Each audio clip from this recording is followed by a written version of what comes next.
প্রশ্ন করেন। আজকে আমি আপনাকে প্রশ্ন করব, উত্তর জানা থাকলি দিবেন কলে। ক দেখি কি প্রশ্ন করস? স্যার আঙ্গ ক্লাসে পরীক্ষা দেয়া পাস করলাম মাত্র 6 জন, তাহলে কিষানিকা সবাই পরীক্ষা দেয় নাকি? স্যার অত সুজা না, জায়গা আরেকটা করি, বিয়া করলি মানুষের অশান্তি, তা কিষানিকা বিয়া করে খাইয়া যদি আগায় নাগে তাহলে খাই কেন? জিলাপি সুজা করে ভাজা হারে, তা কিষানিকা কাছানি বাছানি ভাজে। ওহো আরো এক কথা, স্যার আপনি মারেন আমার পিঠের মধ্যে, চোখ দিয়ে পানি বাড়ায় কেন?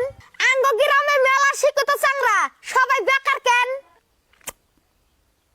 স্যার আপনার ফেসবুক আইডিতে কেউ ফলো করে না, সারা দিনে পুশ করেন কে?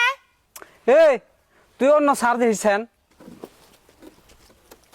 থাইগা বাইসে গেলাম, তোমার মতন স্যার আমি কয়টা খেদাইলাম।